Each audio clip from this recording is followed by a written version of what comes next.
uma nota, um adicional, um trecho de um livro que a gente trouxe de administração, de uma matéria de metodologia científica, que é muito pertinente para que expanda a mente para o nosso campo de reflexão. Lendo o livro inteiro, óbvio que ele vai ter direcionamentos próprios ali de interesse, mas aqui cabe dentro do processo para nós dessa autocompreensão, da autorreflexão. E eu trouxe porque ele vai falar do conhecimento. Capítulo 1. O conhecimento como compreensão do mundo e como fundamentação da ação. Agimos entendendo e entendemos agindo. Dois atos nossos que evidentes saltam-nos aos olhos, imediatamente quando nos colocamos a mirar o nosso modo de ser.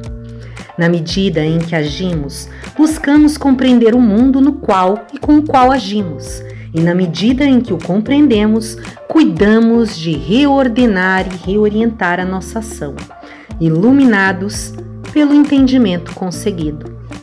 A ação é elemento fundamental, é básico, para que haja entendimento, e o entendimento transforma-se em suporte poderoso da condução da ação.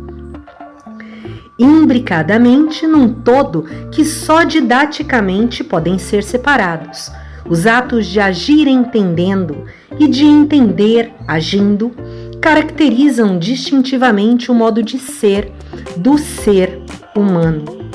O conhecimento, como entendimento do mundo, não é, pois, um enfeite ou uma ilustração da mente e da memória, mas um mecanismo fundamental para tornar a vida mais satisfatória e mais plenamente realizada.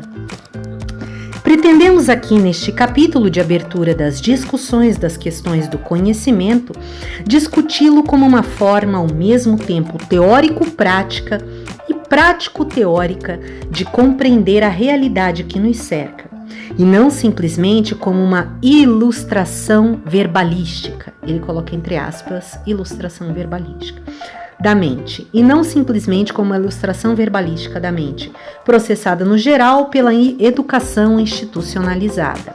Ou seja, pretendemos meditar em torno da ideia de que o conhecimento é o produto de um enfrentamento do mundo realizado pelo ser humano, que só faz plenamente sentido na medida em que o produzimos e o retemos como um modo de entender a realidade, que nos facilite e nos melhore o modo de viver, e não pura e simplesmente como uma forma enfadonha e desinteressante de memorizar fórmulas abstratas e inúteis para nossas vivências e convivência no e com o mundo. Não simplesmente como uma forma enfadonha e desinteressante de reproduzir padrões sem reflexão. 1. O conhecimento como um mecanismo de compreensão e transformação do mundo. Estamos no mundo e enfrentamos os seus desafios. Ao nascermos, somos dados no mundo e submetidos às suas leis, ao mesmo tempo em que, ao longo da duração, o enfrentamos e com ele fazemos muitas coisas. Transformamo-lo segundo nossas necessidades, tornando-o dócil aos nossos anseios. Dentro deste mundo no qual somos dados, percebemos-nos diversos dele e compreendemo-lo como outro, como um contexto que nos desafia com suas resistências ao que enfrentemos e o tornemos mais nosso, no sentido de que ele seja arrumado e ordenado segundo o nosso modo de ser. Fazemos do mundo que nos é dado um mundo propriamente humano, um mundo cultural. Isso se dá pela prática do nosso viver e sobreviver neste mundo. Isto significa que, entre outras coisas, que temos o mundo nas mãos, com os seus seres, com os seus elementos. Nossa vida no mundo consiste, pois, em tratar com as coisas sob diversas formas. Elas estão aí na nossa vida e para a nossa vida. O nosso tratamento com elas manifesta-se de modo enormemente variado. Enquanto vivemos no mundo e com o mundo, praticamos variadíssimos atos, Observamos a natureza e nos alegramos com ela, e às vezes a tememos. Plantamos árvores, modificamos paisagens, construímos equipamentos, nos relacionamos com outras pessoas, viajamos, transpomos distâncias. Todos esses atos e muitíssimos outros são acompanhados de um ato especial, o ato de pensar. Praticamos ações com as coisas do mundo, ao mesmo tempo em que pensamos nelas, no seu modo de ser e no seu modo de reagir à nossa ação. Pensamos também em nosso próprio ato de praticar. Somos capazes de nos ver a praticar estes atos, entendendo o que está ocorrendo, ou seja, nossos seres de reflexão. Possuímos a capacidade de fletir, dobrar sobre nós mesmos e entendermos-nos em nosso modo de ser e entender o mundo em seu modo de ser. Compreendemos o mundo enquanto com ele praticamos e nos compreendemos em nossa própria prática. Nesse nosso processo de compreender o mundo, vamos identificando que partes dos seus elementos não nos são úteis, que outros nos são agradáveis, que outros ainda nos são inúteis e desagradáveis. E que muitos nos opõem resistência ou dificultam a vida por vezes. E para viver temos que enfrentá-los, temos que contorná-los, temos que estabelecer rodeios para encontrar um meio de compreendê-los e transformá-los em realidades satisfatórias às nossas necessidades e ao nosso crescimento construtivo em especial. Desde a mais terna infância até a mais vetusta idade, teremos no mundo uma fonte constante de mistérios que nos desafiam a imaginação e a inteligência, na busca de compreensão, na busca de entendimento. Esta ação de pensar as coisas com as quais vivemos dá uma dimensão nova a tudo, a dimensão significativa da compreensão. Enquanto não entram na esfera da compreensão, as coisas do mundo não são somente seres existentes e não objetos para o ser humano. Estando no mundo, submetidos às suas leis, conseguimos, pelo processo de entendimento, desvencilhar-nos dessa submissão. Na medida mesmo em que agimos sobre ele, nos distanciamos, transcendendo-o. Pelo ato dialético de entender, entranhado em nossos atos de transformar, as coisas adquirem um modo de ser. Não são mais coisas opacas, e sim iluminadas, conhecidas, entendidas. Temos como pressupostos básicos que o conhecimento só nasce da prática com o mundo, enfrentando seus desafios e resistências, e que o conhecimento só tem seu sentido pleno na sua relação com a realidade. Muitas de nossas práticas escolares, a maioria delas, por não levar a sério esta compreensão do fenômeno do conhecimento, escamoteiam. Substituem falsamente os desafios da realidade por desafios, armadilhas, articulados em tarefas e testes ditos difíceis. As dificuldades naturais, desafiadoras da imaginação criativa, são substituídas por dificuldades falsas e abstratas, impostas por um modelo autoritário do sistema educacional. O que importa na escola, na maioria das vezes, não é conhecer o mundo e a realidade, mas saber responder à imagem e semelhança do que foi passado, às questões que se colocam.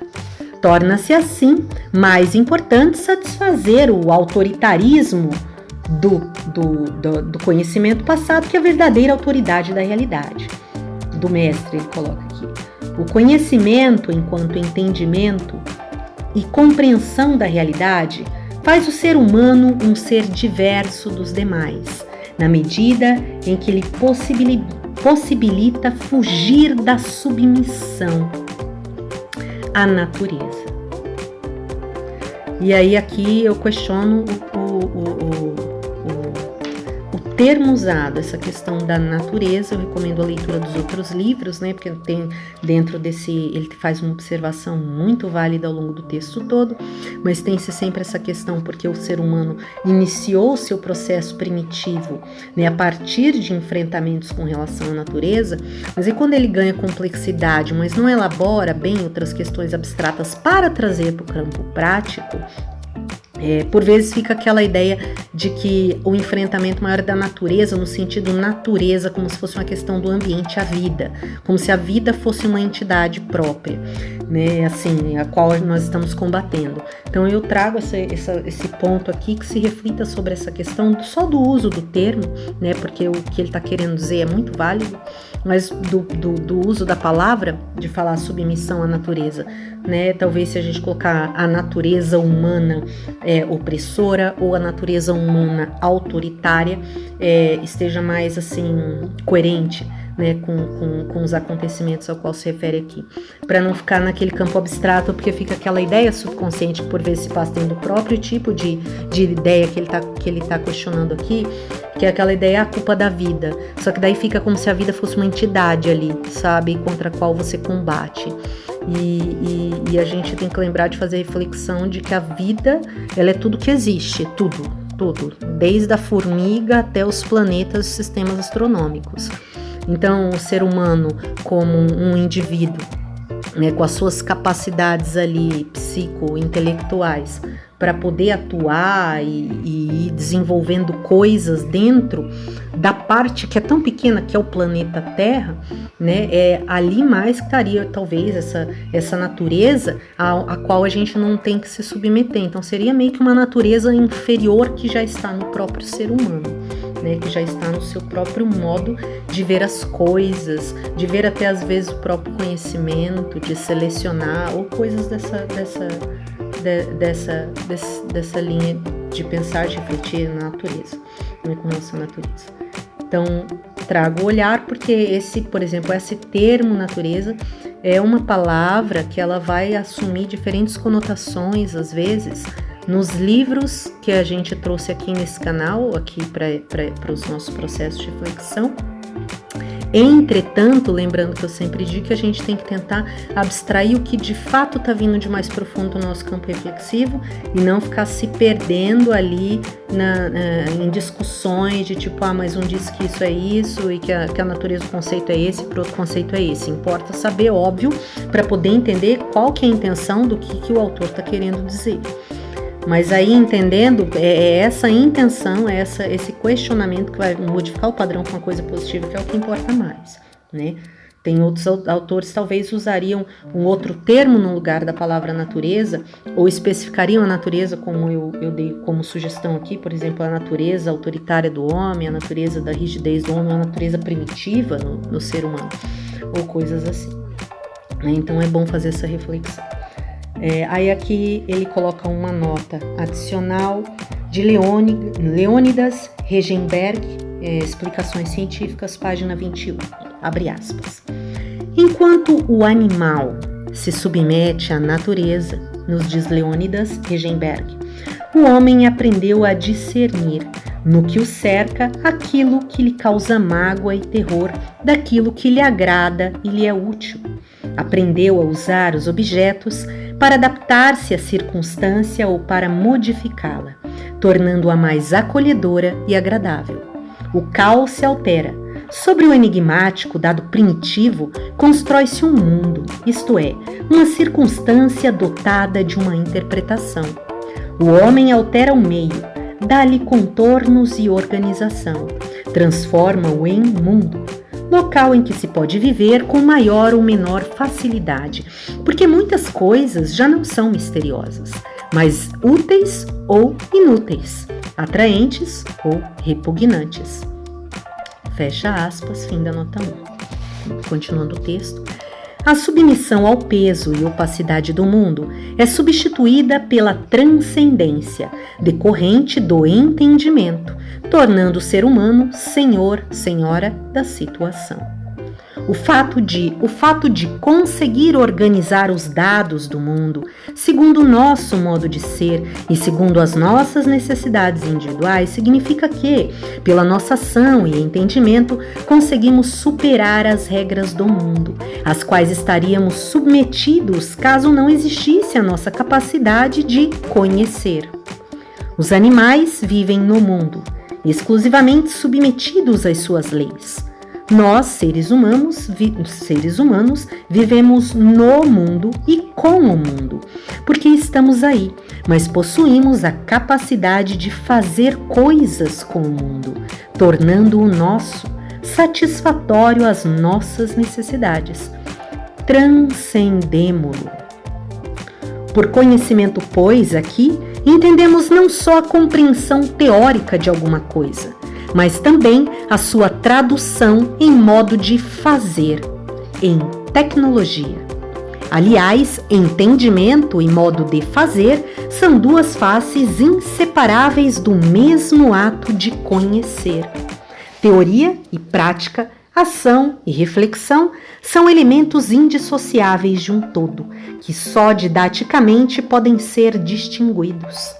Na medida em que não conhecemos suficientemente uma situação, podemos ser o seu objeto, por estarmos inteiramente submetidos a ela, por estarmos quase que afogados nela. Lembremo-nos de situações onde cada um de nós, por desconhecer o significado das coisas e suas relações, entramos praticamente em pânico. Situações sociais, situações psicológicas, situações de saúde. O desconhecimento magnetiza pelo medo. O desconhecimento nos magnetiza pelo medo.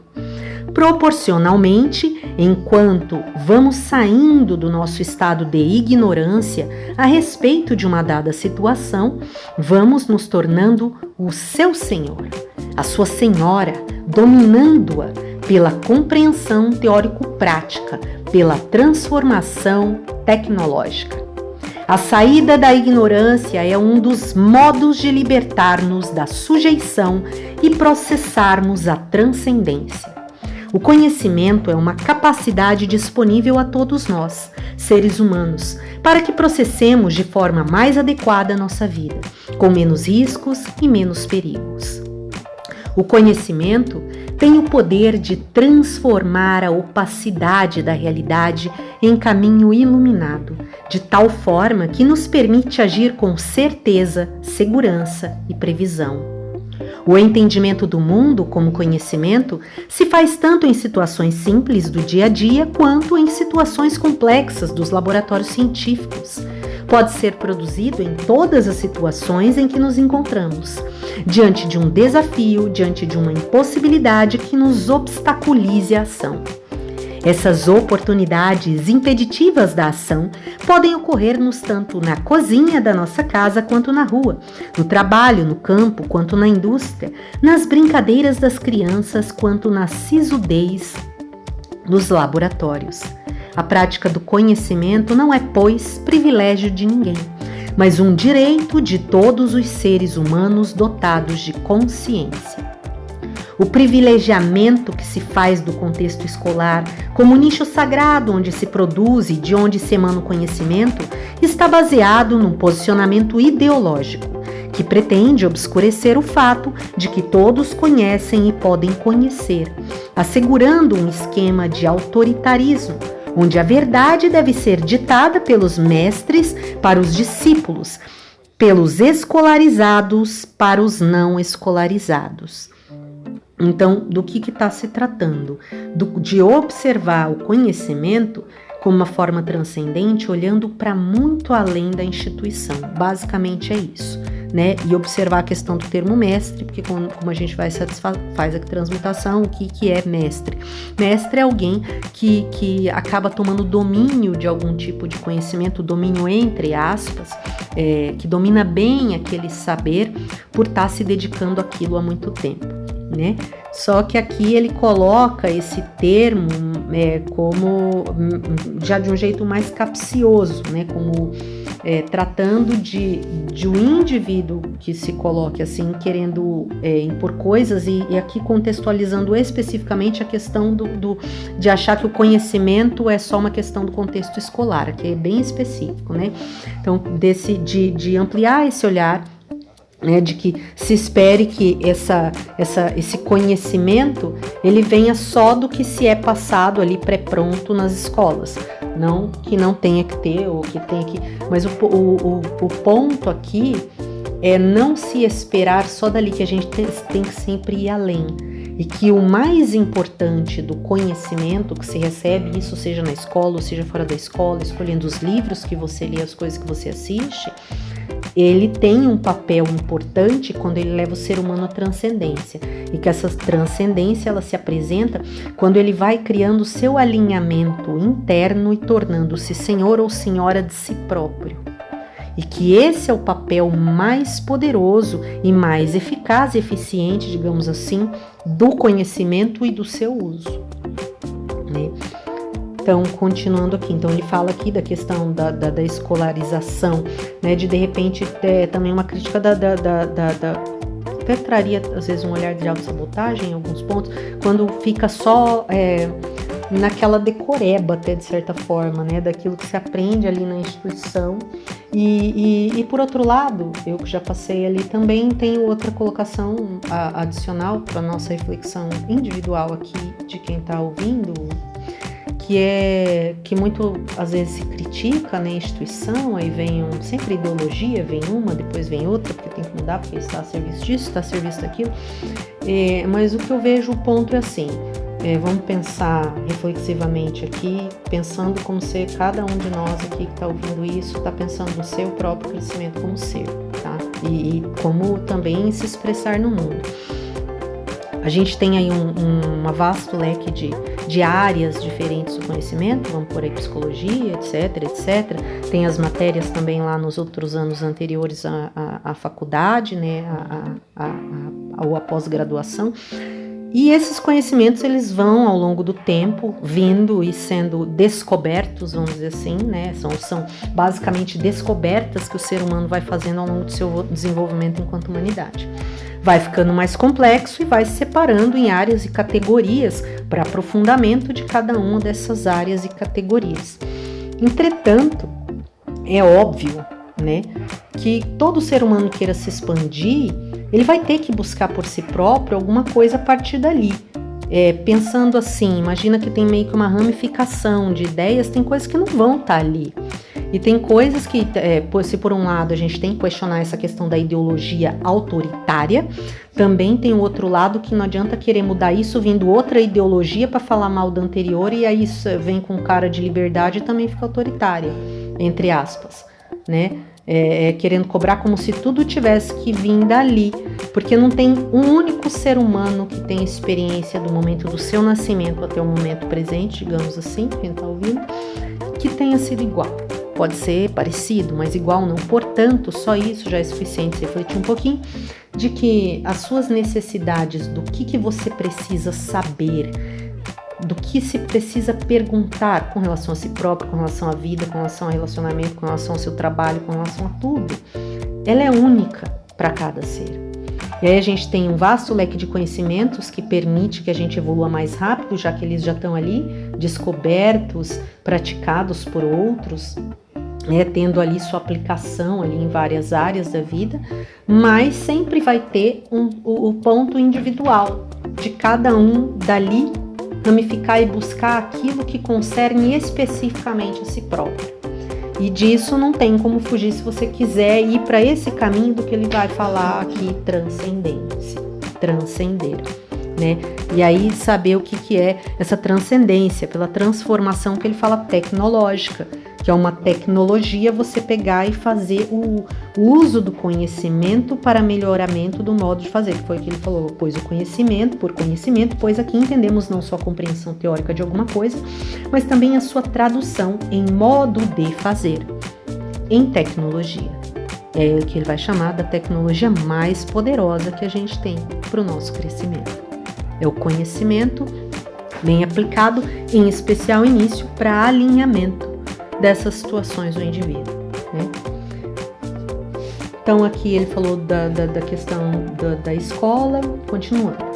Para esclarecer esse ponto de vista, vamos aos fatos, ainda que fictícios.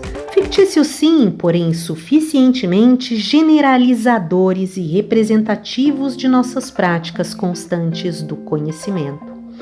Um camponês, por exemplo, pratica o plantio de um determinado produto numa determinada terra, numa determinada época do ano, com determinado modo de plantar. Passados os intervalos de germinação, crescimento e maturação, o seu plantio não apresenta os resultados esperados. O impasse está posto. Uma resistência da realidade à ação humana. O que foi que houve? Porque a roça não produziu? Essas e muitas outras perguntas são geradas na intimidade mesmo da prática. E então passa-se a verificar se foi a qualidade da terra, que não era boa para o tipo de produto cultivado, se o plantio foi feito em período inadequado do ano, se as sementes eram de qualidade satisfatória. Enfim, se faz um esforço de identificar onde está a possível explicação do desfecho mal-sucedido da prática do plantio. Encontrada uma resposta plausível para o impasse, será necessário testá-lo novamente na prática do roçado, a fim de verificar se a resposta inventada sobre os dados observados tem sustentação, ou seja, se ela será bem-sucedida e, consequentemente, certa. Se for certa, garantirá a alimentação de um agir mais satisfatório, mais seguro, pois que se saberá evitar o erro anterior. Se não surgirem novos desvios decorrentes de fatos ainda não conhecidos, controlados, os resultados futuros da ação serão previsíveis e, evidentemente, satisfatórios. Ter-se-á, assim, adquirido um novo conhecimento, uma nova compreensão da realidade, procedente da meditação sobre uma prática exercitada no dia a dia. Na vida social e política cotidiana, ouvimos os discursos dos pretendentes a postos parlamentares. Por vezes, aceitamos as suas posturas, compromissos públicos, mas só os fatos, a sua prática parlamentar, nos garantirão conhecimento crítico do seu modo de ser e de agir. Só ao longo da observação da prática dos nossos representantes políticos que podemos adquirir um efetivo conhecimento de como eles efetivamente são. Só através desse mecanismo podemos descobrir, conhecer o seu modo de ser. Muitas outras situações do dia a dia poderiam ser relembradas aqui, a título de exemplificar o fato de que o conhecimento se dá em todas e quaisquer situações, das mais corriqueiras às mais sisudas. Num processo de laboratório, o conhecimento realizar-se-á de maneira semelhante. O pesquisador profissional, após observação de certos impedimentos, certos desafios apresentados pela realidade, a prática humana, inventará hipóteses explicativas para esses fatos e passará a testá-las em laboratório, tendo em vista verificar a sua verdade ou não.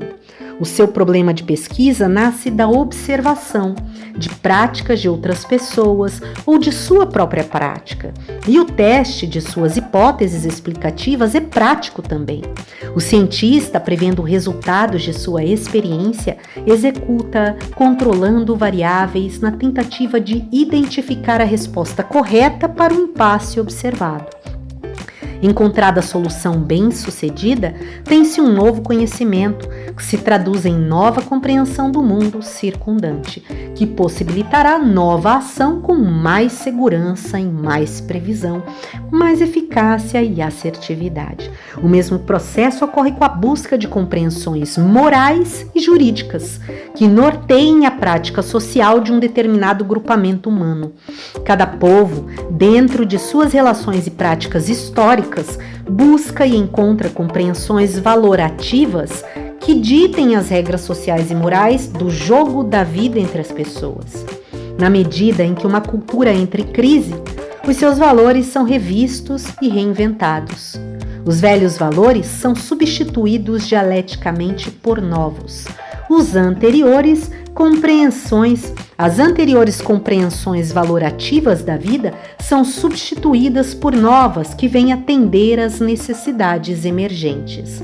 Não há, pois, conhecimento que se faça fora da prática do sujeito com o mundo que o cerca, e ao qual é necessário compreender pela criação de significados e sentidos. Nota 2. Sobre o tema da prática como elemento fundamental para a produção do conhecimento, poder-se-á estudar com muito proveito o livro Dialética do Conhecimento de Caio Prado Júnior, publicado pela editora Brasiliense. Fim da nota 2. Os conhecimentos que ocorrem parceladamente nas diversas práticas físicas ou espirituais, na sua síntese, compõem uma compreensão geral do mundo, que possibilita uma ação coerente e globalmente direcionada. O mundo, ao menos o mundo perceptível por cada um, deve ser entendido globalmente para que se possa desenvolver uma ação coerente e adequada. Contudo, esse conhecimento que vimos analisando não se processa tão individualmente como pode estar parecendo. Ele se dá no social e no histórico. A realidade do mundo que nos circunda mediatiza as nossas consciências, serve de núcleo e objeto de pensamento e reflexão de diversos indivíduos ao mesmo tempo. Numa roda de samba, a que une as pessoas é o ritmo e a harmonia da música que faz com que cada um saia de si mesmo e se coloque no movimento do grupo. Todos são mediatizados pela música como fator que une a todos. A realidade, no caso do conhecimento, é o fator que une todas as consciências no esforço de busca de sua compreensão. Não é um indivíduo sozinho, como um bruxo fechado e isolado no seu sótão, que vai encontrar a solução e a saída para os impasses que a vida lhe apresenta. Mas é o indivíduo relacionado a outros indivíduos pela mediação da realidade que poderá encontrar uma saída. O conhecimento é social. Então é bem interessante que ele está trazendo, que ele coloca, tem a questão do indivíduo, só que ele traz a reflexão de que muito dificilmente o indivíduo está refletindo só como um isolado, porque muito do contexto de construção do indivíduo vem do social, esses fatores históricos, fatores culturais que vêm influenciando na construção desse indivíduo, e a gente já tratou dessa questão em outros livros de uma forma mais aprofundada, né? Então, que é importante observar essa questão. E aí eu trago aqui, fazendo adicional com outros livros, tem um ponto que esse conhecimento social ele é muito válido porque ele permite essa troca e através dessa troca o crescimento dos indivíduos é mais rápido. Por outro lado, como a gente está na era da informação e tem excesso de informação, excesso entre aspas, mas muita informação, e tem muitas que são descartáveis para o nosso crescimento e melhoramento, então tem que se fazer uma seleção. E aí a questão do autoconhecimento entra muito importante nesses contextos. Para você ir vendo dentro do seu crescimento o que nas coisas que você busca ser e se melhorar te representa. E aí entra a importância de que não tem como você fazer esse movimento sem você fazer questionamentos sociais, questionamentos ideológico-políticos, questionamentos culturais pertinentes para isso. Mas eu não estou falando de ficar em boteco só conversando naquele ideal, né? Mas de realmente buscar ver aonde está tendo conflito dentro do ser com os conhecimentos que ele veio adquirindo ao longo da sua vida e ele mesmo estudar, buscar, tirar seus próprios parâmetros a partir daquilo, né? Então, ao invés de você ler só sempre a nota do que o outro pensa sobre tal coisa, sobre tal livro, sobre tal filme, vá ver por si próprio. Mas também, por vezes, leia o texto, porque aí você vai aprender e desenvolver melhor a capacidade crítica. Então tem todas essas questões ali circulando. Ele está falando aqui mais da questão social e eu estou trazendo esse olhar para não esquecer do individual, que também é muito importante. Que lembrando que uma das coisas que a gente pontuou e trouxe muitos livros aqui de que uma coisa que a gente vê que não funciona muito bem é querer estar sempre mudando o sistema de humanidade, vamos dizer assim, para uma coisa melhor, sempre atuando no coletivo, meia dúzia de seres atuando no coletivo. Essa atuação no coletivo, ela é eficiente quando individualmente cada ser vai se propondo a fazer os processos necessários para essa modificação. Então não tem como dizer que ela não é antes individual. Mas ele está falando aqui da questão do conhecimento e que o conhecimento é social. ou seja, as informações que a gente tem sobre o nosso próprio desenvolvimento, sobre tudo que a gente queira saber com relação ao que a gente vai fazer, o que a gente gosta de escrever, de ler, de trabalhar, de brincar, de qualquer coisa, ela vem dentro dessa construção social. E ela está ali vindo oriunda de uma série de fatores de muito tempo, histórico, político, social, religioso, cultural, parental, né? Então ela vem já se construindo. Então, para entender melhor, digamos assim, o que acontece hoje e talvez tomar um parâmetro sempre para o amanhã, é importante se conhecer essa construção maior que vem antes, trazendo o que se tem hoje, para não se fazer julgamentos pré-prontos que fica aquele monte, um passa para o outro, é isso, mas é isso mesmo, mas aquilo fez isso, mas aquilo, mas é sempre um passando para o outro, não tem um conhecimento de construção daquela coisa toda, né? Ele fala aqui, o conhecimento é social. Se aqui e agora, o conhecimento, o autoconhecimento não necessariamente, se aqui e agora não existem outras pessoas discutindo conosco, neste mesmo momento existem outras pessoas pensando sobre a mesma realidade, comunicando seus pensamentos, seja de modo oral, de modo escrito, visualizado. O entendimento que adquiro da realidade não é um entendimento somente meu. Faço-o sinteticamente na medida mesma em que me ilumino na relação com as outras consciências. Além de ser social, o conhecimento que aqui e agora produzimos não nasce de pronto, exbrupto. Ele é histórico por vezes. Nada se apresenta como definitivamente pronto sem que antes tenha sido germinado no tempo. Nota 3. Orientação de leitura, Pierre Teilhard de Chardin, O Fenômeno Humano.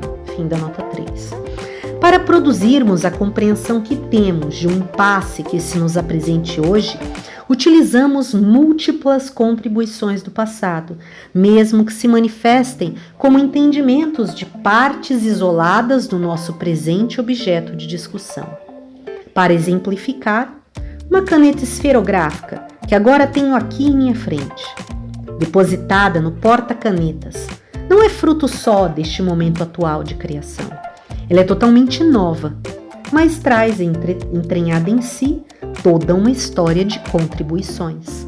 As primeiras preocupações com a escrita com o carvão, a invenção das tintas coloridas, a produção de escrita com penas de aves, a invenção das penas de metal, as canetas tinteiro, todos são exemplos de conhecimentos precedentes e protótipos históricos que possibilitam a criação de uma caneta totalmente nova. Diferente de todas as anteriores, mas abeberando-se de todas as suas contribuições. A esferográfica. A compreensão do mundo que possuímos hoje, seja nos seus aspectos diários, seja nos seus aspectos científicos, seja nos seus aspectos filosóficos, é produto de uma prática que se faz social e historicamente situada. 2. O conhecimento como uma necessidade para a ação.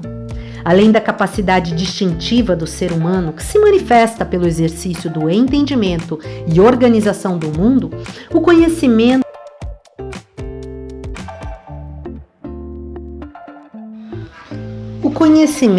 é uma necessidade.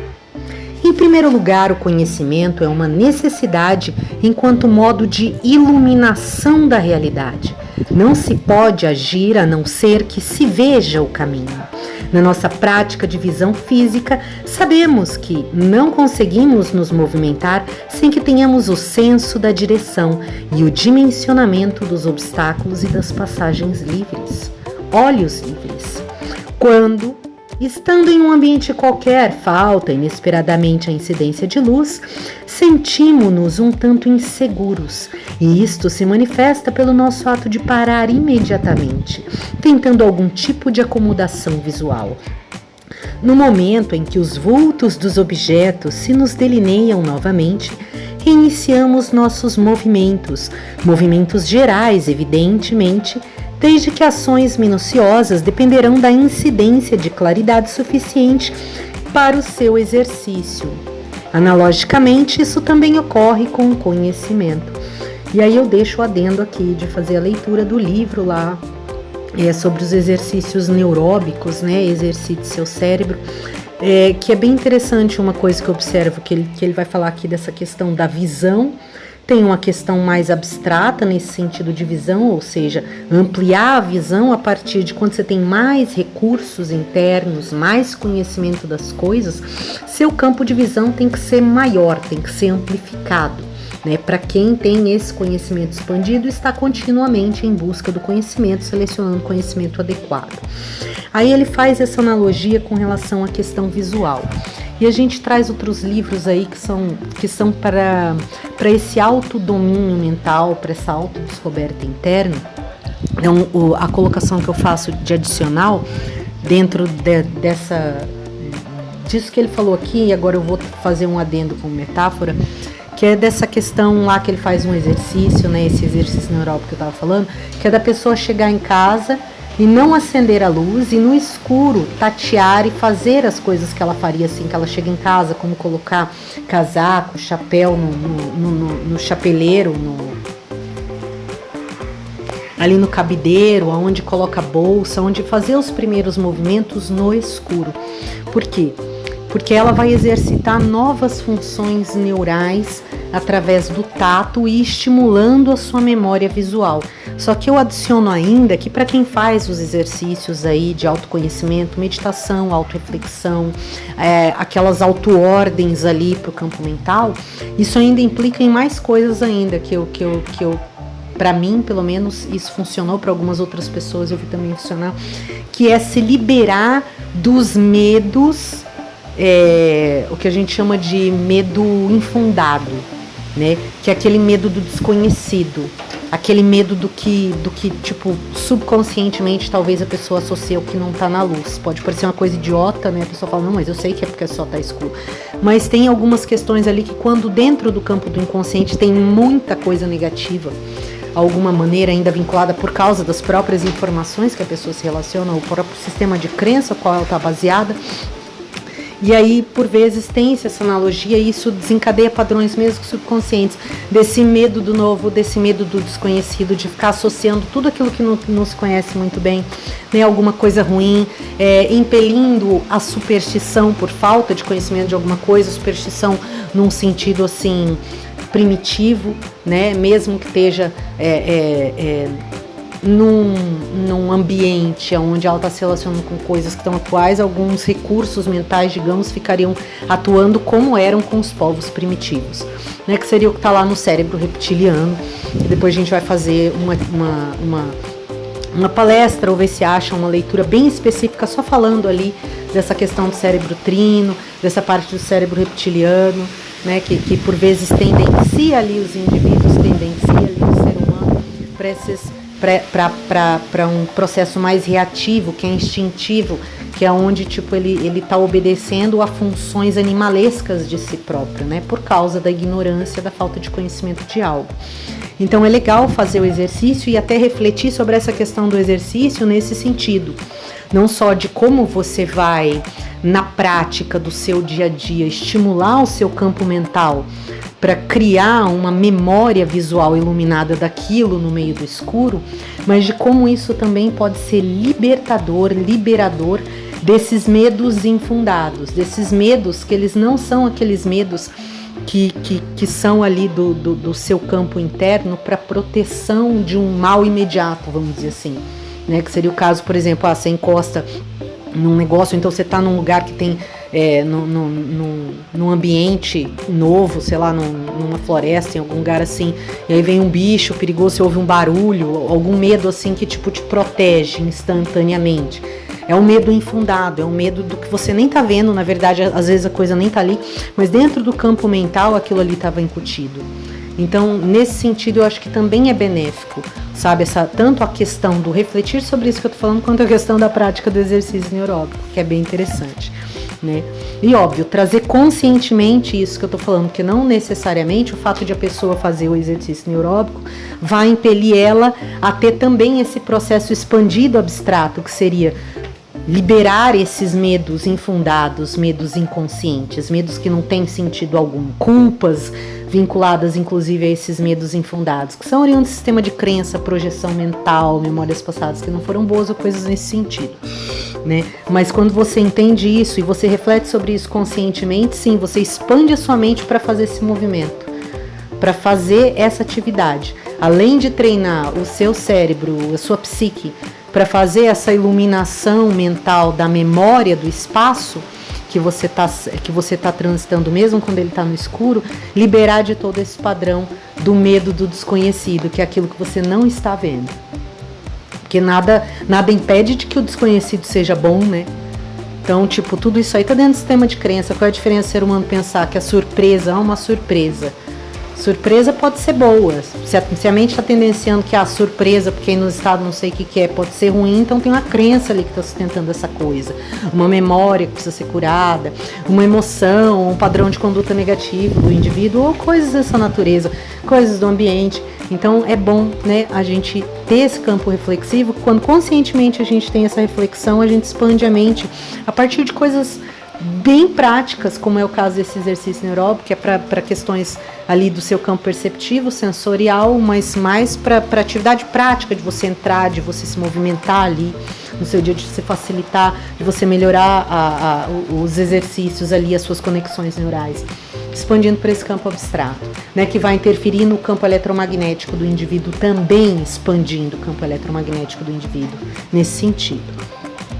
Então fica esse adendo a quem possa agregar valor. Analogicamente, isso também ocorre com o conhecimento. Ele é necessário como uma luz que ilumina o nosso caminho, na prática da ação com as coisas do mundo circundante. Não haverá aqui também como agir com critério, sem que se tenha uma clareza de como é a realidade, quais são suas resistências, os modos, rodeios necessários para dominá-la. E lembrando da questão da realidade, a gente também já expandiu sobre essas questões de refletir sobre o que é realidade, o que é verdade, e que em última instância passamos ali por várias áreas do conhecimento, né, em outros títulos aqui no canal, falando da questão de que isso é mais verdadeiro partindo a partir da experiência do indivíduo, né? E esse questionamento, eu não vou adentrar muito esse terreno, porque ele é bem extenso, então nas outras leituras a gente já vem falando sobre essa questão. Lá no Coração de Diamante fala sobre isso, tem alguns outros títulos aí também que vai falando sobre isso. Então, o conhecimento é necessário como uma luz que ilumina nosso caminho na prática da ação com as coisas do mundo circundante. Não haverá aqui também como agir com critério, sem que se tenha uma clareza de como é a realidade, quais são as suas resistências, os modos, rodeios necessários para dominá-la. Por desconhecermos o modo de agir adequadamente sobre alguma resistência do mundo, em nossa ação, nem sempre conseguimos atingir aquilo a que nos propomos. Se conhecêssemos tudo, tanto nos aspectos teóricos quanto tecnológicos, certamente que não teríamos erros e dificuldades na tentativa de atingir os nossos objetivos. Sempre algum tipo de explicação para a realidade torna-se necessário, mesmo que seja mágico. A gente também já falou sobre isso, sobre a questão de entender o desenvolvimento dos povos e até questionar o que a gente chama de primitivo. Aí entra as questões do anima, como é que ao longo da existência os indivíduos vão achando soluções para explicar coisas que são necessárias até para sua proteção psíquica, para sua sobrevivência com o ambiente, com as coisas que conhecem ao longo do trajeto e aquelas que ainda não conhecem e não estão conseguindo explicar. E aí entra tipo essa palavra mágico ou mágica ou magia, ela acaba tomando várias conotações diferentes quando você expande a mente para entender dentro da construção do ser humano os significados que isso tem, né, dentro da mente humana, que divergem, obviamente, muito amplamente, dependendo do grau de conhecimento que o indivíduo tem e de recursos internos para questionar as coisas que ele vê, as coisas que ele sente, que ele ouve, que ele convive, que ele concorda, que ele discorda e os porquês, né? Os nossos indígenas, os grupamentos humanos intitulados de primitivos e mesmo grupos humanos odiernos manifestam interpretações da realidade que não têm sustentação na realidade, mas que são compreensões provisórias, porque é necessário ter alguma compreensão. Para exemplificar, vamos nos lembrar do fato de que para os nossos indígenas o trovão significava a ira da divindade. Essa compreensão não é compatível com a realidade das descargas elétricas atmosféricas constitutivas do trovão. Todavia, era um tipo de compreensão que lhes dava uma segurança. A segurança de que com rituais mágicos disponíveis conseguiriam aplacar a divindade e livrar-se do perigo. Quantos de nossas famílias ainda hoje, diante das tempestades, não acendem velas bentas e queimam palmas da Semana Santa? Quantos não recorrem ainda aos bozós, seja para tirar um mal olhado ou botá-lo? Compatível ou não com a realidade, uma forma de compreensão torna-se necessária, pois que não se consegue viver e sobreviver sem algum tipo de acomodação cognitiva sobre o mundo. E aí, quando fala aqui do cognitivo, vocês estudarem lá, ele vai questionar essa questão do sistema de crença, né, de estar associando a reação do ambiente, da natureza, com o que o homem vê da sua própria raiva, ira, ou bem, ou mal, ou etc. Mas, ao mesmo tempo, a gente tem a questão dos animas e dos animismos, né? São ali manifestações, por vezes, que é oriunda do próprio recurso psíquico do indivíduo, trabalhando alguma maneira para fazer algum tipo de liberação de memória. Isso não é muito compartilhado na sua profundidade.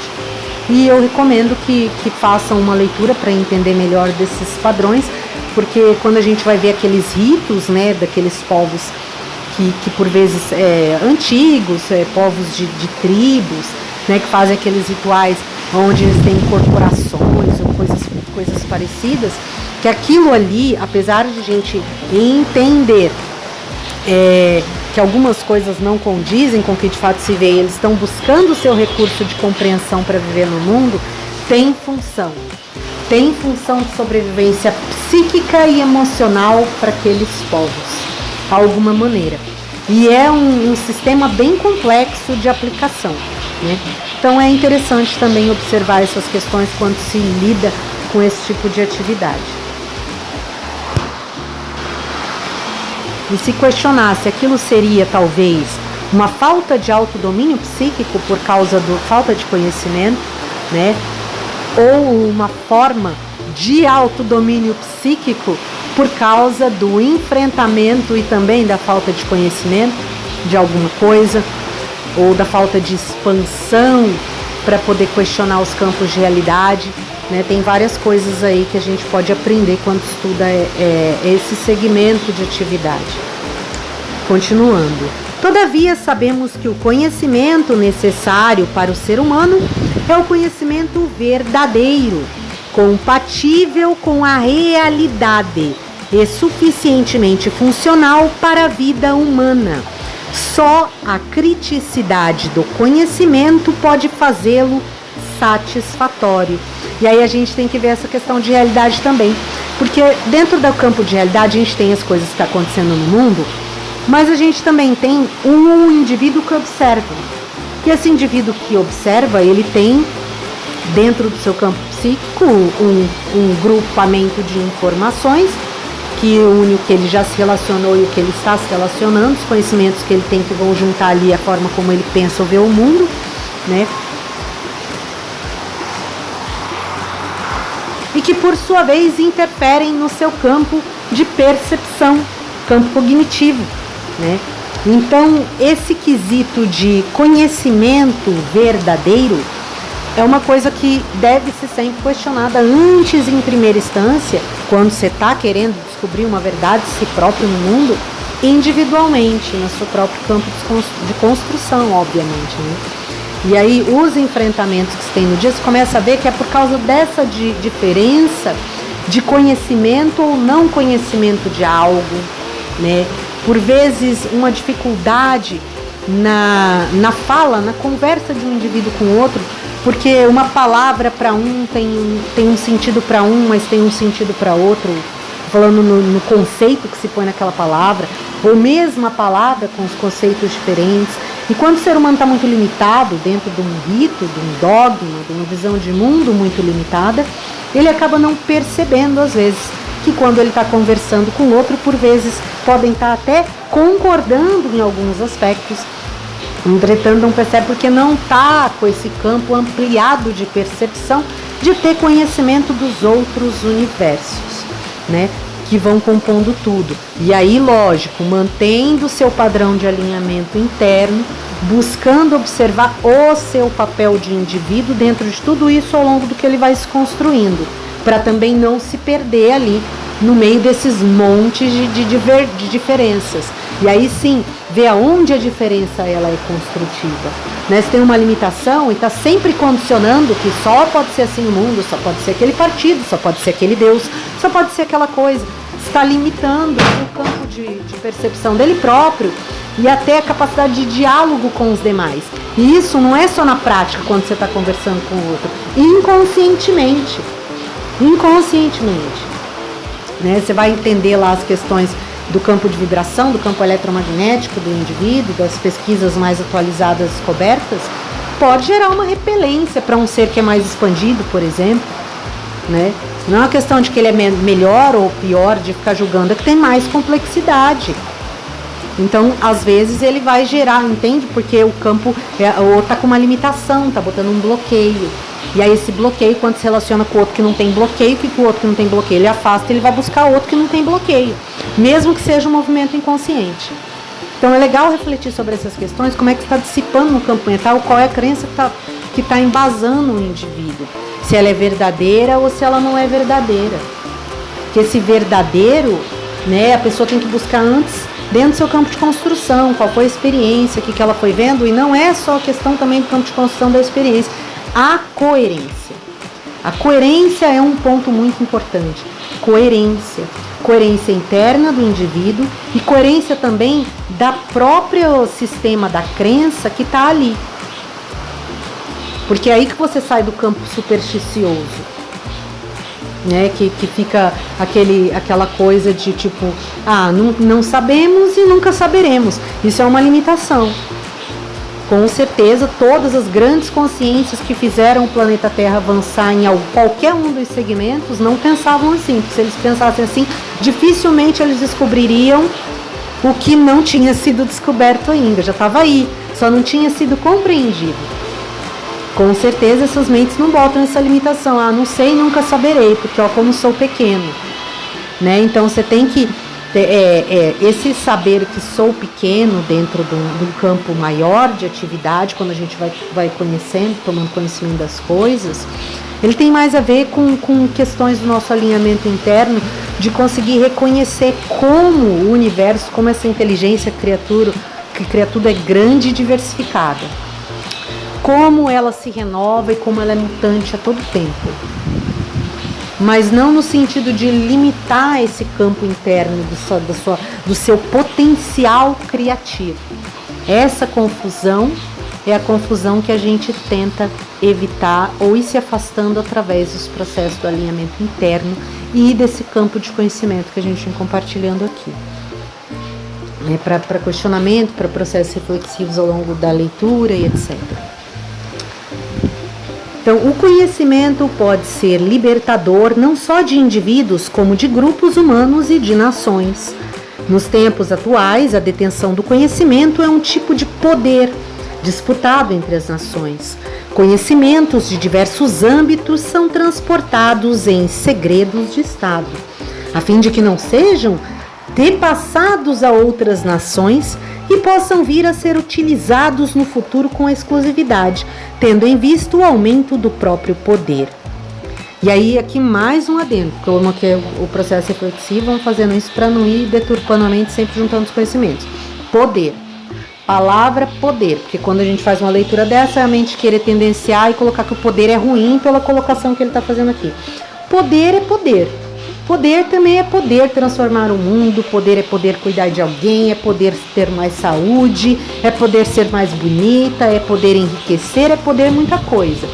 Então, tipo, se alguma pessoa ou um grupo de indivíduos está usando o poder para atividades negativas e destrutivas, isso é os indivíduos que estão escolhendo, ou o grupinho. Entretanto, a gente não pode limitar, que também tem sistema de crença, dogma, que o poder é horrível, e aí o poder deturpa o homem. Não, o poder não deturpa ninguém. Poder é o poder. Poder é alguma coisa. Eu posso. É o eu posso. Agora, a consciência de que tudo posso, mas nem tudo convém fazê-lo, porque não é bom, aí está dentro da consciência do ser. Então, como é que vai se fazer o uso desse poder? É da consciência do ser. Poder não tem nada de errado com ele. Poder é poder. Deus tem poder, o universo tem poder, a gente tem poder de criar vida, de construir coisas. A gente veio desse poder.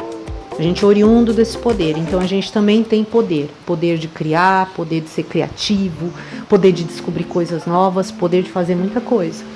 Agora, o uso desse poder implica em uma série de outros elementos que está dentro de cada um que faz o uso do poder. Então, não tem nada de errado com o poder. A palavra poder. Poder é o eu posso. Agora, se dentro de um campo moral interno aquilo convém fazer porque eu posso, aí é de cada um, né? Então, continuando, as nações desenvolvidas e avançadas, num processo de preservação do seu poder, por vezes impedem por todos os meios possíveis que os países subdesenvolvidos e em vias de desenvolvimento processem conhecimentos novos. Os países não avançados da civilização ocidental, segundo esta posição, devem manter-se fiéis na dependência cultural e, evidentemente, política e econômica. As grandes indústrias multinacionais não investem em educação e pesquisa nos países marginais e periféricos do terceiro mundo. Investem sim em seus países de origem, de onde devem vir os conhecimentos e as tecnologias a serem consumidas pelos povos oprimidos.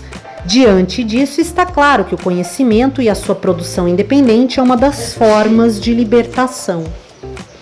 Só para exemplificar, importa lembrar que em 1948, cientistas físicos, especialmente preocupados com a energia nuclear, por mais que profetizassem e fizessem projetos e propostas ao governo brasileiro, não conseguiram o suficiente para ajuda para desenvolver os conhecimentos sobre energia nuclear em nosso país. Agora, na década de 80, é o período que o livro foi escrito, 30 anos após aquelas propostas, estamos dependentemente comprando um sistema gerador de energia nuclear de povos colonialistas, tornando-nos mais dependentes do que já o somos. No entanto, se os cientistas de 1948 tivessem sido ouvidos, o país hoje não só não necessitaria de estar a adquirir sistemas desconhecidos de energia nuclear, mas poderia estar a oferecer e a permutar esses sistemas, desde que teria desenvolvido conhecimentos suficientes para sua independência. E aqui mais um adicional, ele fala aqui sobre a questão dos países, né? Investirem nos seus próprios países, não investirem em outros países.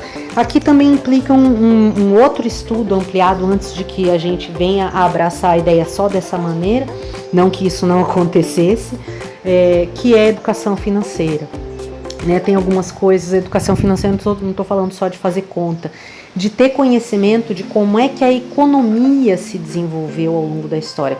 Desde lá, quando ainda era uma troca intercambista ali de artefatos para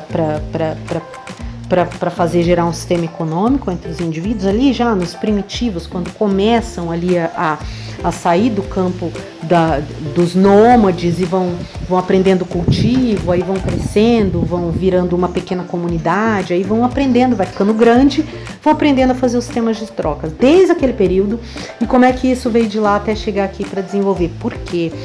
Porque tem algumas questões que você tem que entender das necessidades de cada coisa antes de fazer um julgamento quando vem uma ideia pré-pronta, para saber como é que esse movimento se faz, né? Então, por exemplo, tem países que por vezes eles não recebem tanto incentivo, porque tem ali políticas que nem estava fazendo um estudo esse tempo atrás, políticas ali de proteção da propriedade privada mesmo ali, ou dos terrenos, dos ambientes, muito frouxa, muito ainda primitiva, e isso obviamente colocaria um investidor num risco de perda do seu investimento. E em alguns outros casos, para que isso seja possível, quase não se tem nada, então teria que ter um investimento simultâneo, né? Você está investindo num país subdesenvolvido, que por vezes uma coisa implica na outra, você tem que pôr estrada, mas aí para aquilo ali você tem que colocar uma outra indústria, e mais uma outra indústria onde elas são complementares, só uma sem a outra não sustentaria o sistema econômico que está se construindo ali. Então é um pouquinho mais complexo, mas não difícil de entender quando você se aprofunda no estudo dos sistemas econômicos.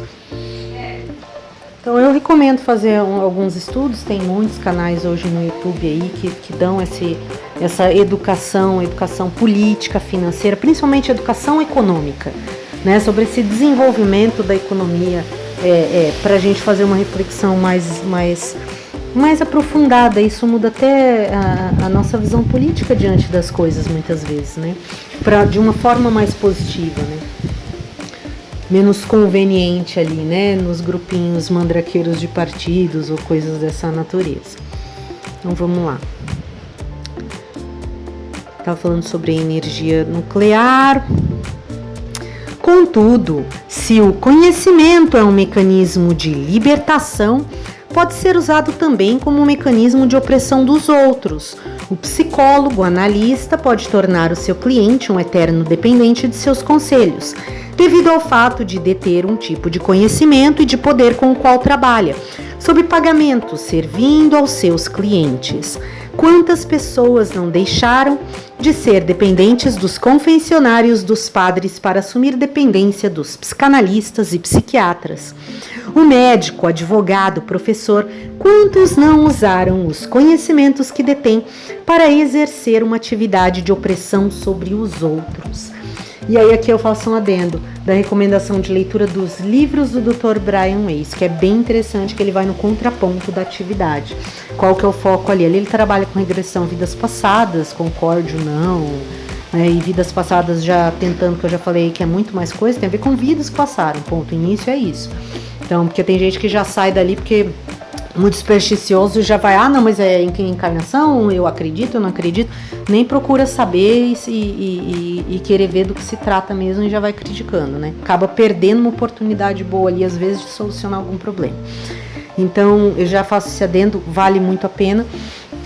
Esse médico, ele é um psiquiatra, trabalhava e ele queria muito saber por que é que alguns pacientes ele conseguia cura completa desses pacientes e outros não.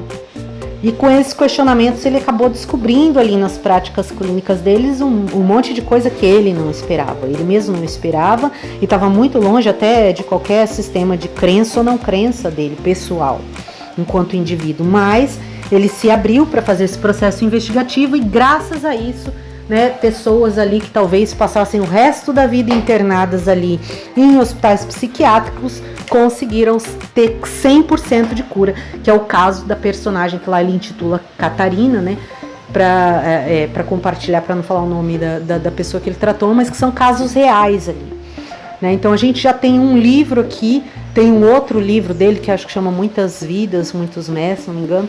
É bem interessante fazer essa leitura, né, pra você ver ali, não que tipo, e aí agora fazer do psicólogo analista um terrorista pelo que está sendo falado aqui no texto, mas fazer esse questionamento adequado, até que ponto a pessoa que está lá em cada área do conhecimento atuando está disposta a se abrir para realmente solucionar problemas, para realmente solucionar o problema das pessoas, sem ficar com medo de que mas se eu solucionar o problema de todas as pessoas, daqui a pouco eu não vou ter com que trabalhar. Tem umas coisas que caem nesse embora não pareça, tá? Cai nesse sentido até subconscientemente. E não é bem assim que as coisas funcionam. Porque conforme o mundo vai se atualizando, essas atividades que por vezes ela era de um jeito e em algum momento pode ser que elas sejam inúteis. Inúteis porque aquele problema não tem mais. Mas isso não significa que aquela pessoa não vai estar reciclada para solucionar novas outras questões, né? Para se abrir para fazer novos outros papéis que vão auxiliar em outras coisas que aí são necessárias para que se continue melhorando o mundo. Então é legal abrir para expandir essas coisas, para não ir ficando. Eu sempre trago esses olhares no texto quando ele tem essa questão muito crítica, né, da parte negativa da coisa, porque eu vejo que às vezes a gente faz leitura e a mente tendencia, principalmente faz meditação, trabalho de autoconsciência, etc. E é sempre bom quando a gente se relaciona com essas questões ter os parâmetros ali. Qual é o problema, mas como soluciona o problema? Porque de repente, dependendo de como você está fazendo aquela leitura e como aquilo está entrando, às vezes, dependendo dos outros conteúdos que ou tem na pessoa, ou no ambiente, ou em alguma coisa nesse sentido, tendencia, às vezes, ao invés de ir para um campo construtivo de como soluciono essas questões, e até subconscientemente, essa historinha que você conta para si próprio quando está estudando qualquer coisa, está solucionando outras questões no seu interior. Né? Ao invés de ir para um caminho onde não se tem solução para as coisas, e aí vai entrando, sei lá, quase que num mundo apocalíptico, meio sem ver. A gente sai dessa coisa e vai vendo que tem outras coisas, tem outras questões, tem outras pessoas, tem novas descobertas, tem muitas novas coisas para a gente fazer de bom no mundo. Individual, pessoal, grupal, pequeno ali, coletivo, expandindo para toda parte, né? Então vamos lá, ele fala, paramos até aqui falando de quando o profissional, ele deu exemplo aqui, psiquiatra, médico, advogado, usando o conhecimento para exercer uma atividade de opressão sobre os outros, né? Isso que ocorre com os indivíduos pode ser transposto para os povos e as nações. Quantas não são as nações que se utilizam dos conhecimentos que detêm para oprimir? E aí a gente se pergunta também, quantas são as pessoas que se utilizam do conhecimento para libertar? E aí ele fala, na questão do oprimir, ele vai começar um exemplo aqui. O Vietnã, a Nicarágua, El Salvador são os exemplos mais gritantes e violentos dos últimos tempos, no período que o livro estava sendo escrito, né? Porém, situações menos agressivas, por vezes presentes em toda a história das relações colonialistas entre os povos. No Brasil, no período colonial, não se permitiu a criação de escolas superiores, não se permitiu a imprensa e não se permitiram empresas gráficas. Ou seja, todos os fatores que poderiam conduzir à produção e divulgação de conhecimentos estavam sendo reprimidos, pois que poderiam ser veículos de libertação. E sabemos bem como tem sido difícil o caminho da produção de conhecimentos no Brasil e nos países do terceiro mundo em geral. E aqui a gente ainda faz aquele adendo, mais uma vez, na questão da importância do conhecimento, você conhecer os fatores históricos que vão criando tudo, como é que se construiu toda a parte econômica. Tem algum bloqueio que é religioso? Como é que se construiu toda essa questão religiosa? Veja aí qual é a sua religião e qual é a inter-relação do que está gerando aí um conflito interno. Como é que se construiu algumas ideias aí de família, de social, de cultura. Por quê? Porque às vezes quando a mente está presa, tem ali só no seu campo psíquico as referências que nesse caso você está como exemplo, né? Por exemplo, referências que ainda são resíduos do período colonialista. E isso, por vezes, pode tendenciar subconscientemente a pessoa a ter padrões opressores, padrões manipuladores, né, similares, mesmo sem ter a autoconsciência de que é isso que tá atuando. Então, é bem importante se aprofundar nessas questões para ir liberando a mente desses padrões, né? O indivíduo, por falta de um conhecimento, às vezes atuar ali no campo do cotidiano dele, ou da vida dele, ou da religião, como um opressor, porque ele tem um padrão, tem alguns conhecimentos que estão transitando na mente dele, ainda com esse resíduo, por exemplo, colonialista, manipulador, opressor, que é negar o conhecimento para que o ser seja livre, para que o ser tenha autodomínio de si próprio, né? Então essas coisas são importantes. E tão grave não só fazer isso individualmente, como impor isso em quem está em desenvolvimento, né? Tipo, as crianças e adolescentes que já têm que chegar aqui, já se atualizando com os conhecimentos novos e tentar, de repente, converter, prender num conhecimento velho, ultrapassado, que já não serve, que né, não é eficiente em ponto algum. Não só para o coletivo, como para o desenvolvimento do próprio indivíduo, criança, adolescente, etc., né? Que tem vínculo ali ainda com esses padrões de comportamento que tem um certo tipo de manipulação, opressão, etc. Então vamos lá. A pesquisa em nosso país tinha sofrido percalços para ganhar foros de cidadania, pois que os países metropolitanos faziam tudo menos. Faltou uma paginazinha aqui. Nos Estados Unidos, existem inclusive instituições responsáveis para verificar os tipos de conhecimento que devem ser remetidos aos países subdesenvolvidos, até sob as formas de pacotes educacionais. O conhecimento, pois, essa capacidade distintiva do ser humano que serve para a libertação e independência das pessoas e dos povos, poderia, então, como foi dado nos exemplos, ser usado para a opressão dos outros. Então, por isso é importante que, independente do meio, da instituição, o indivíduo busque conhecimento. Né? Sebos, você acha livros baratíssimos, a gente tem o Google, é quase entre aspas, oráculo da contemporaneidade, muito se procura ali. E o maior desafio, agora na nossa era da tecnologia, é o quê? Selecionar esse conteúdo. Selecionar essa informação, né? Que tem muita. Se antes tinha pouco, tinha que se buscar muito, hoje tem muito, mas também tem um monte de coisa ali que é inútil, né? Que não serve, que não traz nem, não agrega valor. Então a gente fazer uma seleção mais eficiente dessas atividades. Continuando aqui, a reflexão que vimos fazendo sobre o conhecimento no decorrer deste capítulo nos permite concluir que o conhecimento, em primeiro lugar e antes de tudo, é uma forma teórico-prática de compreensão do mundo. Isto nos permite avaliar a nossa prática escolar, que está muito mais preocupada com a repetição de conhecimentos já envelhecidos do que em orientar e estimular a criatividade construtiva dos educandos. Uma prática escolar adequada e, por consequência, uma prática universitária satisfatória deve ter presente este entendimento do conhecimento e o seu processo. É impossível fazer da universidade um centro crítico de produção de conhecimento, caso não se assuma o significado fundamental do ato de conhecer e seus mecanismos epistemológicos, né?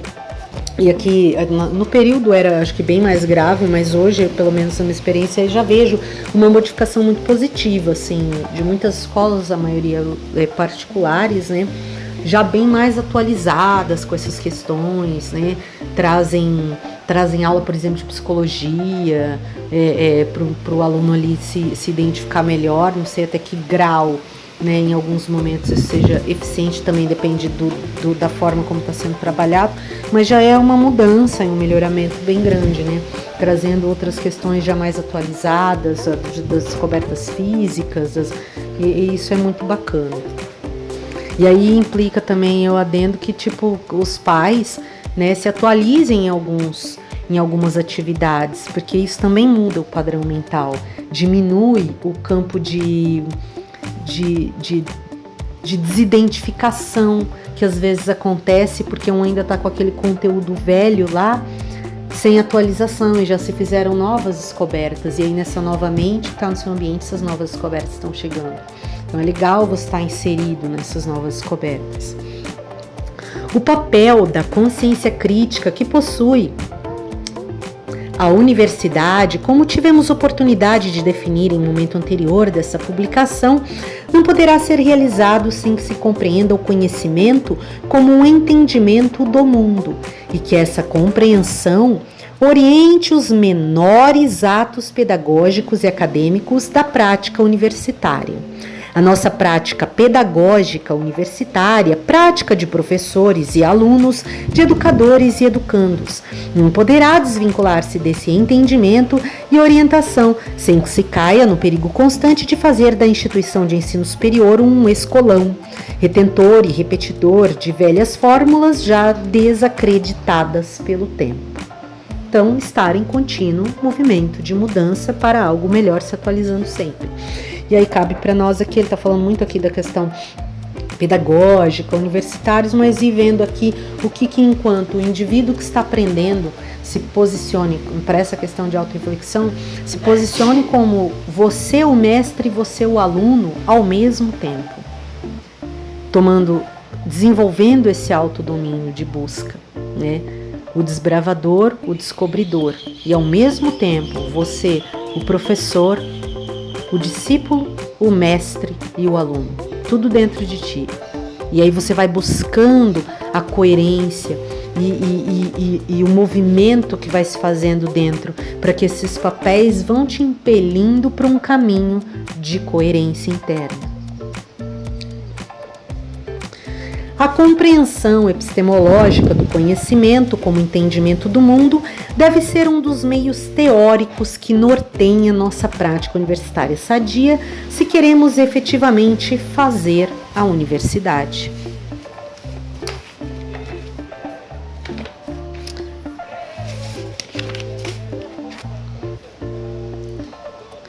Capítulo 2.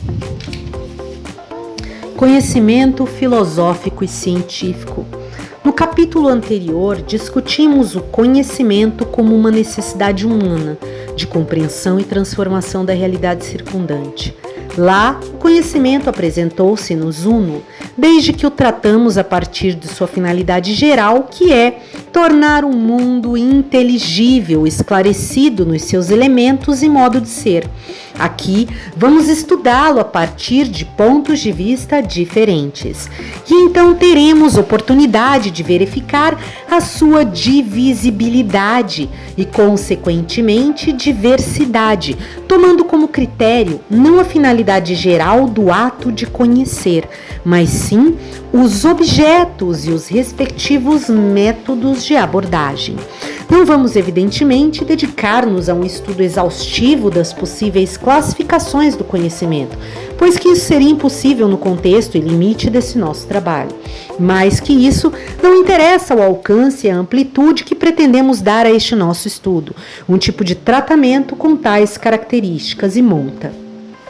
Voltaremos nossa atenção a dois tipos fundamentais de conhecimento que têm especial lugar na vida humana, com os quais nos batemos constantemente e que possuem um significativo papel na vida universitária: o conhecimento filosófico e o conhecimento científico. Antes, porém, de entrarmos no estudo específico dessas formas de conhecer, utilizaremos um momento inicial de reflexão para elucidar alguns conceitos básicos que orientarão e subsidiarão nossa discussão posterior. As questões relativas ao conhecimento do aparente e do oculto. O desvendamento dessas questões nos auxiliará a entender o significado que tem a filosofia e a ciência na vida e na prática humana. O objetivo do conhecimento é o desvendamento e o domínio da realidade, o seu esclarecimento, segundo uma perspectiva que se caracteriza como a mais abrangente possível, segundo uma categoria de totalidade, como se diz. O que quer dizer que o conhecimento, para ser adequado, não pode limitar-se e circunscrever-se por uma abordagem focalista e reducionista. Aqui é bem específico, vai vendo a intenção peculiar do autor. Com isso, estamos nos referindo ao fato de que qualquer situação dada não existe isoladamente.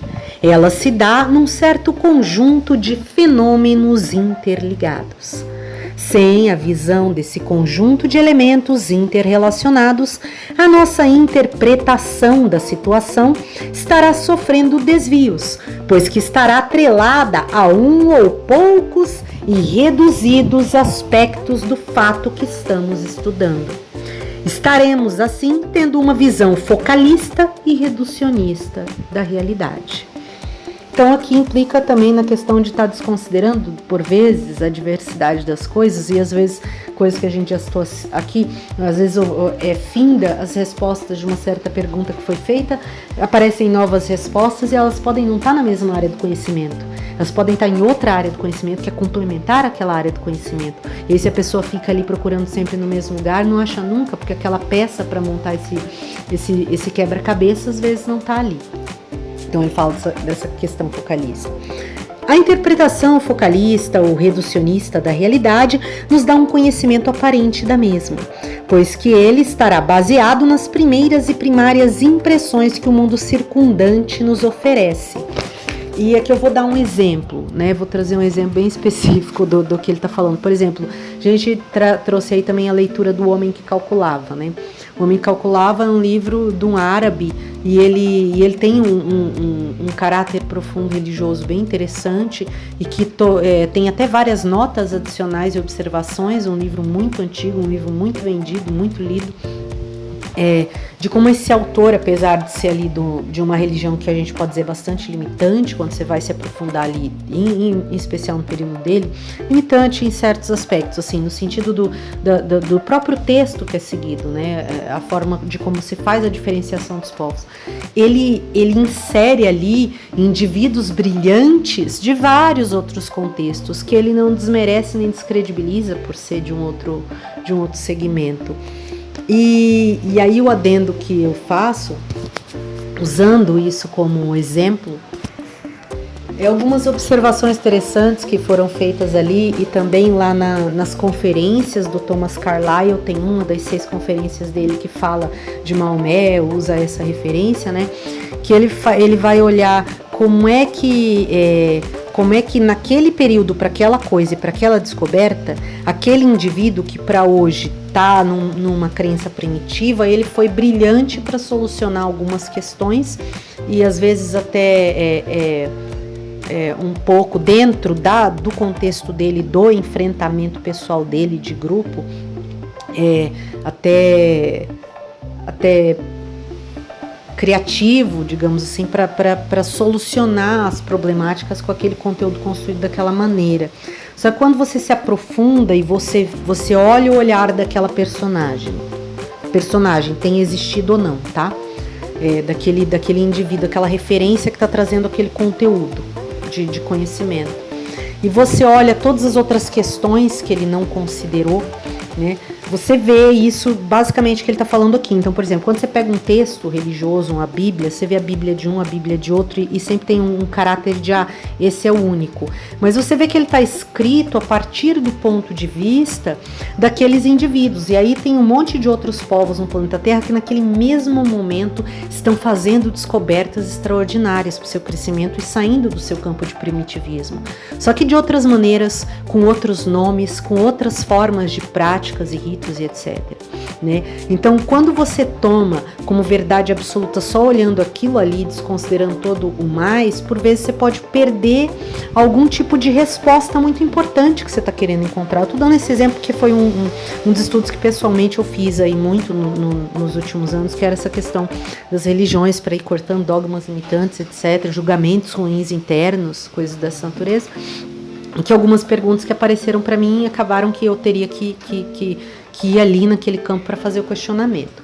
Não necessariamente todo mundo tem o mesmo para enfrentamento, se está liberando algum padrão negativo, pode ser qualquer outro tipo de conhecimento, né?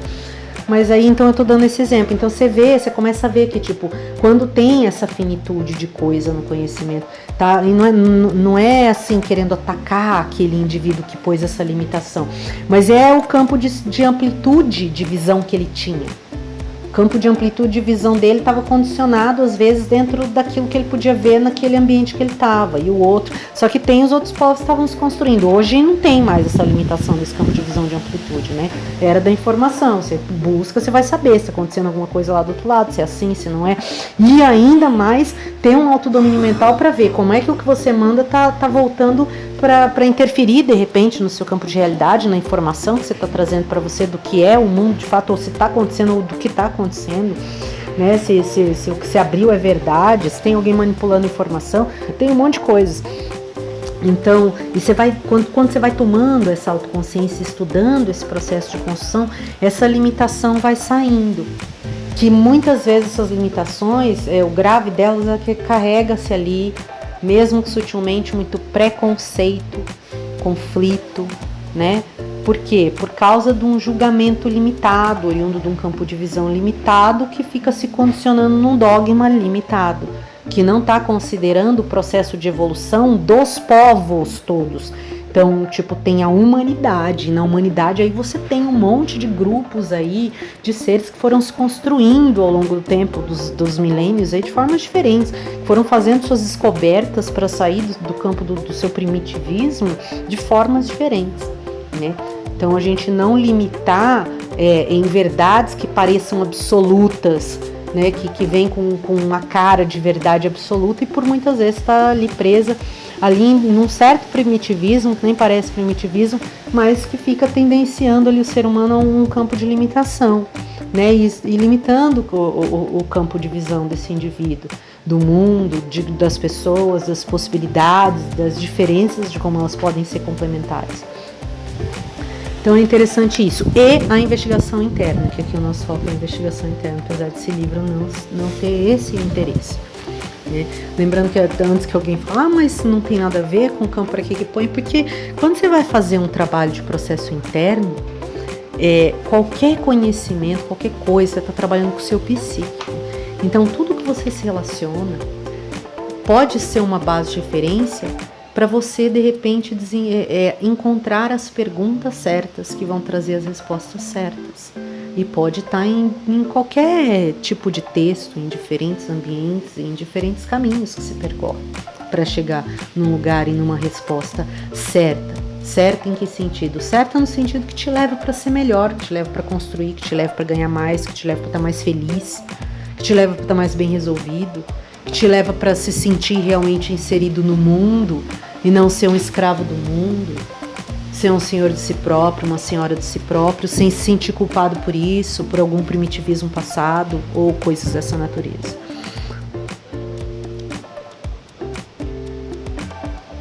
Vamos, para exemplificar, continuando aqui, ele estava falando do conhecimento do oculto, por causa da reducionista. Então, a interpretação focalista ou reducionista da realidade nos dá um conhecimento aparente da mesma. Por isso eu dei o exemplo ali, né? De quando a gente pega, por exemplo, esses livros, alguns títulos, tem outros em outras áreas que não são religiosas, e que aí ele, lógico, ele está saindo da base de observação daquele indivíduo, só que tem outras coisas acontecendo nos outros contextos. Então tem outros livros falando disso. Você pegar só aquele ali, é como se estivesse anulando a existência daqueles outros, que não é verdade, e vai estar lá sempre a voz falando em algum outro lugar esse conhecimento, né?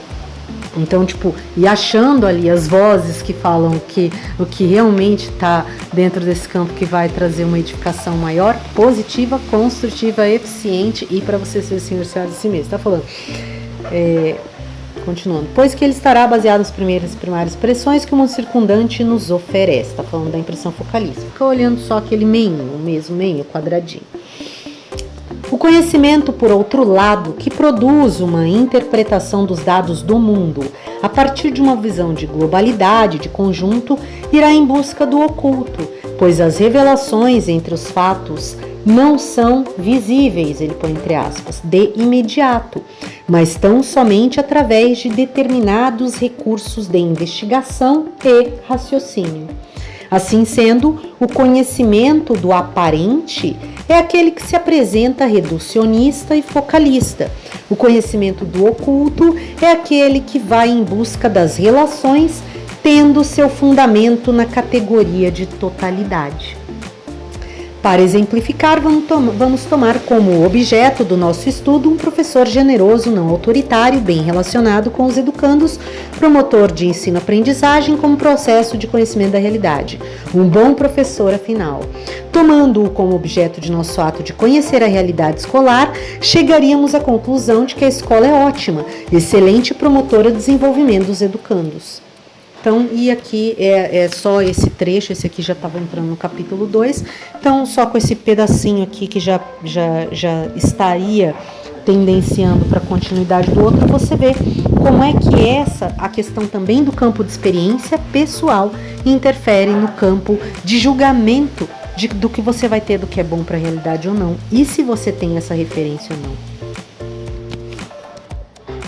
Então, desse campo que a gente está falando aqui. Então, ele deu exemplo, tomando como objeto do estudo. Tomando como objeto do ato de conhecer a realidade, no caso, esse professor ótimo, chegaríamos à conclusão de que a escola é ótima, excelente promotora do desenvolvimento dos educandos. E isso faz sentido, bastante sentido. Por exemplo, você tem um desenvolvimento aí ao longo do seu crescimento. Eu tive, graças a Deus. Um processo de desenvolvimento em escolas onde eu fui bem cuidada, bem tratada pelos meus professores. Minha referência de estudo é excelente. Não que ficasse numa ilusão de que seria assim em toda parte. Mas, de fato, se eu não procuro saber de outras realidades, aquele é o ponto de partida. Então, para mim, tudo aquilo que é benéfico, muito parecido com o que eu vivi, é o que acontece em maior grau, em maior parte no meu desenvolvimento, com facilidade. E quando você vai se aplicando e se aprimorando nas questões do campo mental, com toda a atualização que eu venho falando nos outros livros, você descobre coisas mais extraordinárias ainda com relação a essa questão do ver e estimular a mente a ver. E de como usar isso para ver e estimular a mente a ver uma coisa melhor. E de como isso pode ser interessante para modificando padrões mentais de indivíduos que vieram desse ambiente que não teve essa base melhor, de que isso poderia favorecer esse desenvolvimento, mas implica um monte de questões, então, incluindo essa questão às vezes do questionamento de todo esse desenvolvimento histórico, não só do ambiente ali, do meio, né? Porque tem um monte de sistemas de crença ali interferindo. Nós vamos trazer mais adiante os livros que falam sobre sistema de crença. Um está em inglês, vamos trazer o outro também, o título em português. E a gente está trazendo às vezes aí alguns títulos agora em outras línguas, porque estava fazendo um trabalho com os colegas aqui para poder treinar o vocabulário, treinar o estudo. Estava estudando outras línguas e de repente até favorecer outras pessoas, né? Tem gente que está estudando o português do Brasil, por exemplo, e aí estava usando livros aqui do canal para fazer esse estudo, considerando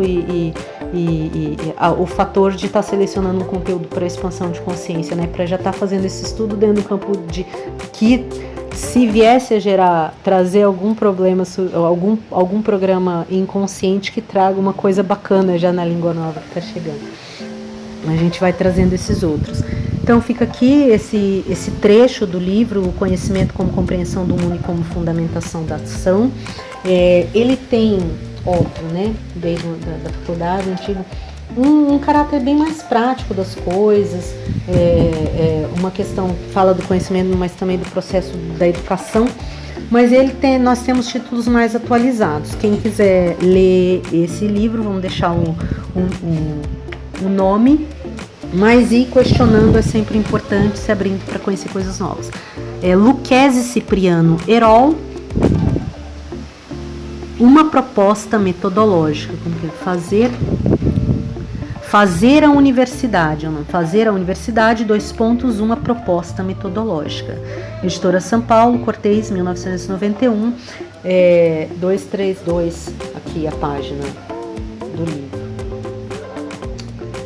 Não, 47. Fazer a universidade, isso mesmo, uma proposta metodológica. Então, o ponto é, lógico, ele tem todo um desenvolvimento aqui, quando tem essas propostas de metodologia, né?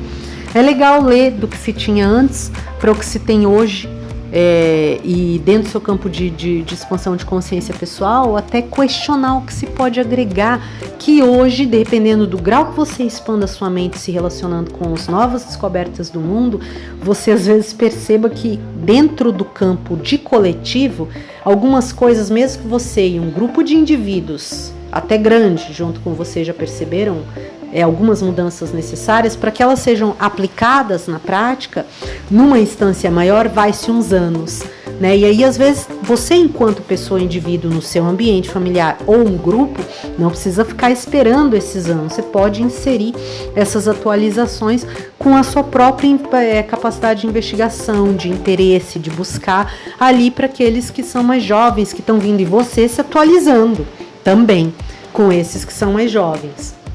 Né? Saindo dessa forma, daquele padrão pré-determinado, né? De que na tal idade a pessoa faz isso, tal idade faz aquilo, tal idade faz aquilo, tal idade.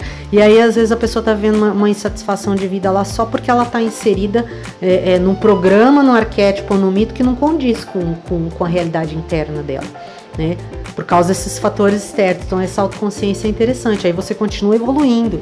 Você não tem que entrar em nenhuma categoria específica, porque dentro de alguma parte do nosso grupo de coletivo alguém determinou lá porque é mais conveniente, ou porque aprendeu assim, ou seja lá qual o motivo, que com tal idade o fulano tem que fazer isso, depois isso, depois isso, depois isso, que o homem tem que fazer isso e a mulher tem que fazer aquilo, que não sei, entende? E às vezes isso não condiz com a pessoa, e não condiz principalmente com tudo que ela tem para trazer para o mundo.